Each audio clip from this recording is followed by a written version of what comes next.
He buscado un momento así para poder estar delante de ti. Vengo a pedirte tu perdón por haberme olvidado del amor. Perdón, Señor, perdón por lastimar tu bello corazón. Perdón, Señor, perdón por haberte hoy dejado en la cruz. Bienvenidos a nuestra reflexión dominical, pues estamos preparando el tema sobre el próximo domingo, que nos toca justamente celebrar el tema, el perdón de la pecadora y el pecado de los acusadores.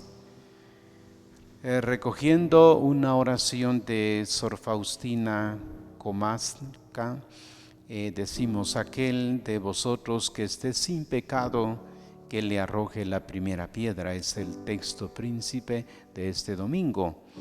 Y oramos.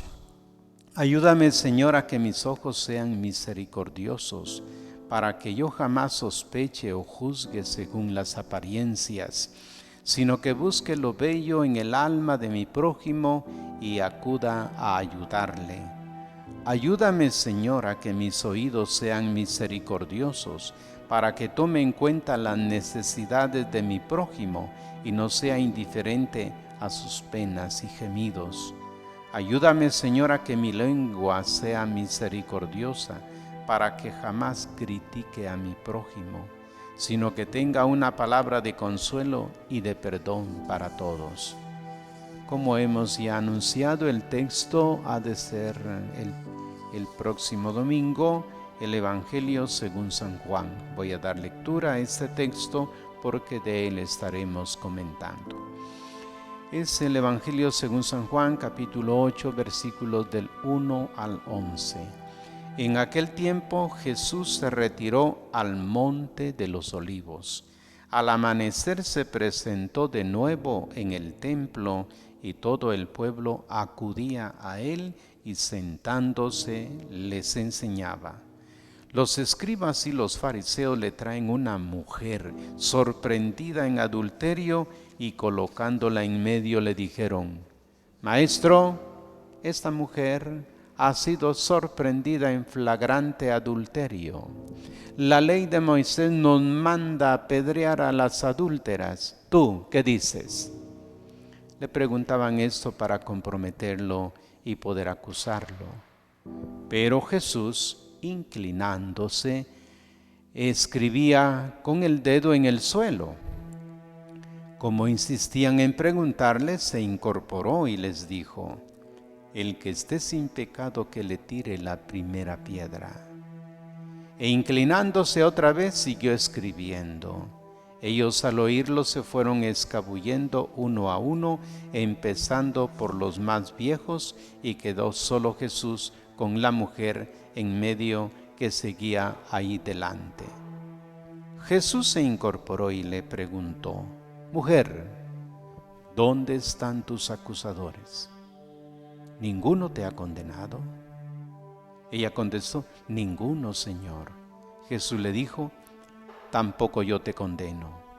Anda, y en adelante no peques más. Hasta aquí el relato del Evangelio que estaremos meditando y celebrando el próximo domingo.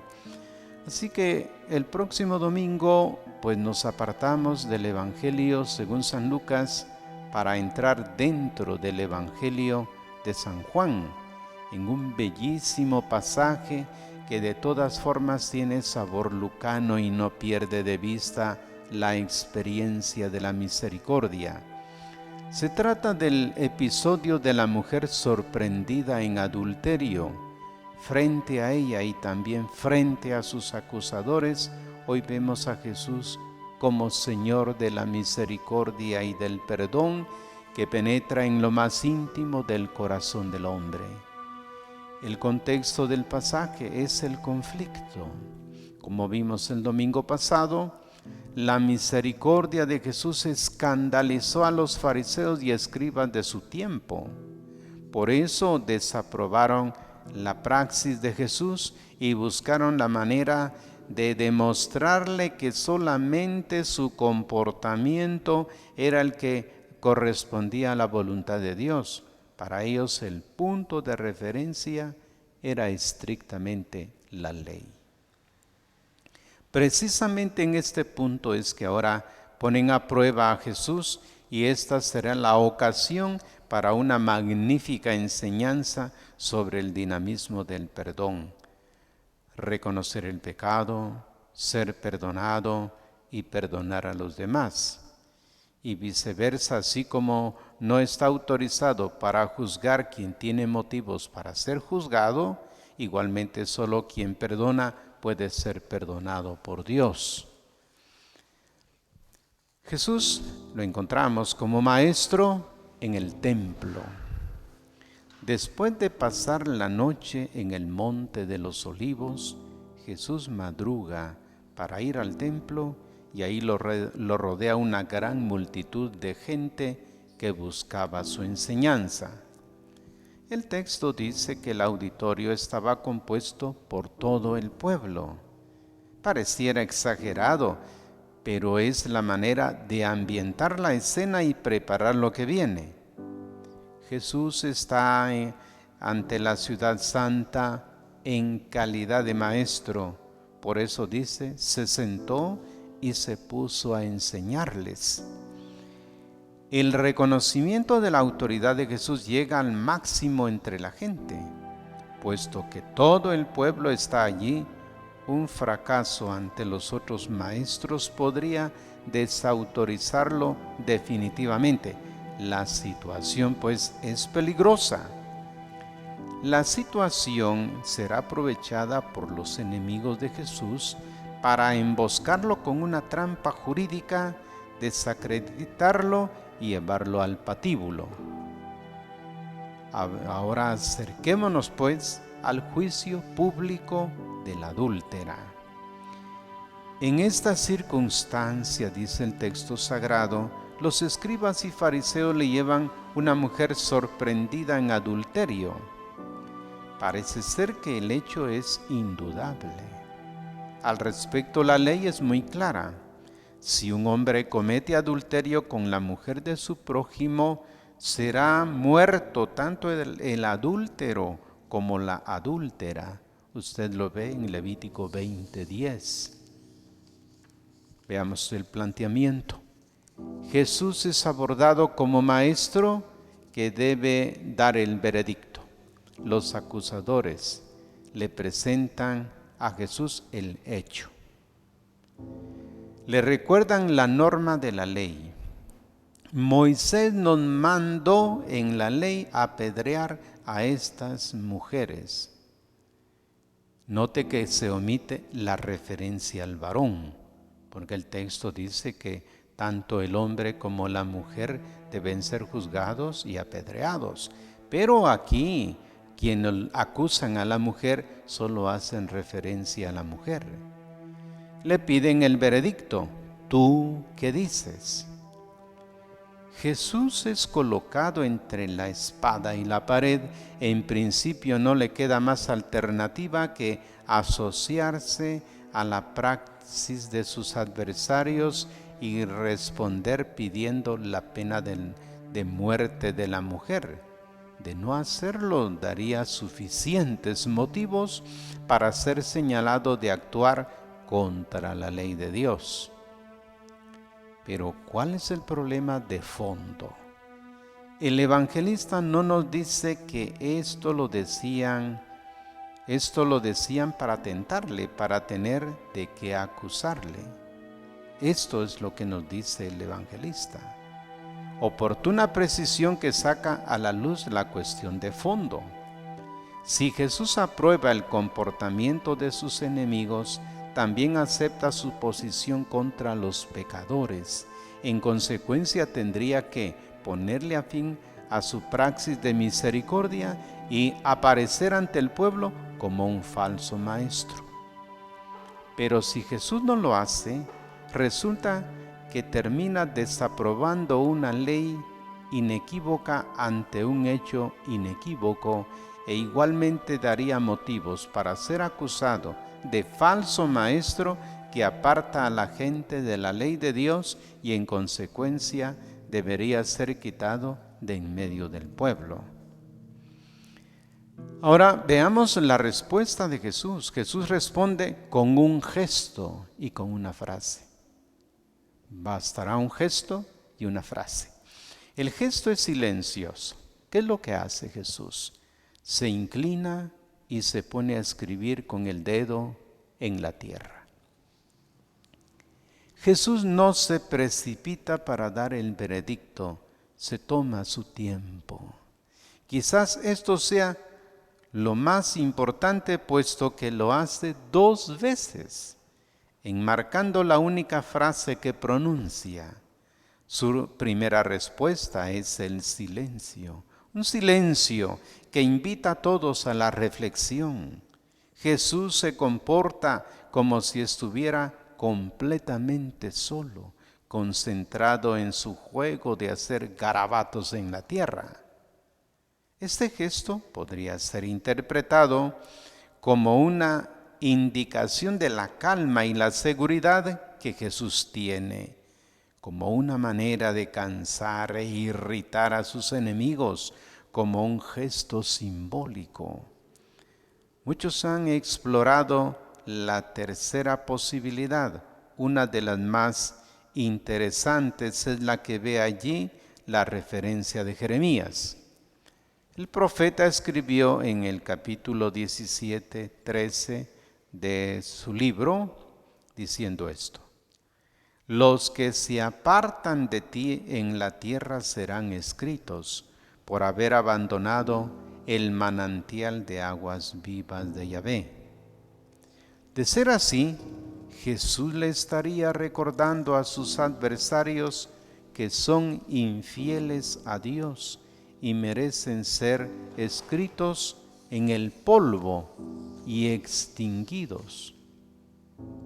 De cualquier forma, ellos pierden la paciencia y presionan a Jesús para que les dé una respuesta. Pero Jesús se levanta y les dice la siguiente frase: aquel de ustedes que esté sin pecado, que le tire la primera piedra. Por fin Jesús los toma en cuenta y se dirige directamente a sus adversarios, citando de forma adaptada la norma del Deuteronomio 17:7. Con sus palabras les hace caer en cuenta de un tercer elemento que no han tenido en cuenta. Ellos apuntaron el delito, lo confrontaron con la ley y con toda arrogancia y una gran seguridad de sí mismos, pero no han tenido en cuenta sus propios pecados.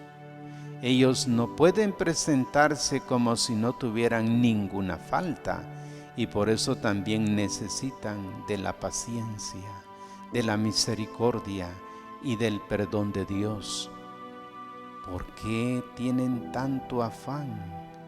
Por eso dice el texto, insistían en preguntarle en la condenación de una mujer adúltera. Los escribas y fariseos quieren tratar a la mujer como un caso más fríamente, como si fuera un problema de aritmética. Jesús introduce una nueva consideración. La situación de los acusadores ante Dios los lleva a examinarse a sí mismos. ¿Cómo quisieran ser tratados ellos? Jesús deja un nuevo espacio de reflexión en el versículo 18. Pero curioso, comienza la fuga de los acusadores. Los adversarios son honestos y aceptan en su corazón la palabra de Jesús, Al oír estas palabras se iban retirando uno tras otro. Lo mismo hace todo el auditorio. Qué increíble lección recibieron aquel día. Ninguno de los presentes afirmó que no tuviera ninguna culpa ni arrojó la primera piedra. Todos se fueron. Jesús y la mujer quedan solos. Ahora viene el momento en el que Jesús expresa la misericordia del Padre. Jesús se levanta y se percata de que no queden sino la mujer y él. Hasta el momento Jesús se ha dedicado a los acusadores. Ahora se dirige a la mujer acusada. Este grandioso momento final gira en torno a un diálogo delicado y concreto entre los dos. Jesús hace dos preguntas y dos afirmaciones. Las dos preguntas aclaran la nueva situación. Los acusadores ya no están y ninguno ha condenado a la mujer. En las dos afirmaciones Jesús plantea su propia decisión. Tampoco Él la condena a pena de muerte, la despide, vete, exhortándola a comenzar una vida nueva. Y no peques más, le dijo. En otras palabras, una absolución y el encargo de una nueva tarea. Interesante esta postura de Jesús. No le aprueba el pecado, pero tampoco se lo relativiza como si no hubiera pasado nada. Jesús le habla enérgicamente pidiéndole que se abstenga del comportamiento que la apartó de la voluntad de Dios y la expuso a la muerte. En fin, tanto los acusadores como la mujer acusada experimentaron la misericordia de Dios. Los acusadores comprendieron que quien acostumbra levantar el dedo para señalar el pecado de otros es una persona que también necesita de la misericordia de Dios y que por eso no debían actuar con presunción y sin misericordia con el prójimo. Por otra parte, la misericordia de Jesús le salvó la vida a la mujer de dos maneras: de la pena de muerte que le querían aplicar sus violentos acusadores y también de arruinar el resto de su vida, al ofrecerle el perdón de Dios que da fuerza interna para no volver a pecar. De esta manera se cierra el ciclo de las catequesis bíblicas cuaresmales sobre Jesús, el gran misericordioso, quien nos tiende la mano en los itinerarios de conversión que renuevan el corazón. Las últimas y más expresivas palabras de perdón se las escucharemos dentro de una semana desde la cruz. Padre, perdónales porque no saben lo que hacen. Gracias por su atención y si Dios lo permite, dentro de 8 días estaremos comentando el Evangelio ya del domingo de la Pasión del Señor, es decir, el Día de Ramos. Te hoy dejado en la cruz.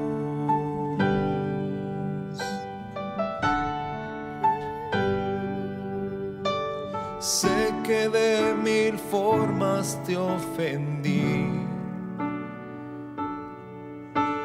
hasta del hermano a quien yo vi. Sé que a tu rostro yo escupí, que hasta yo tu espalda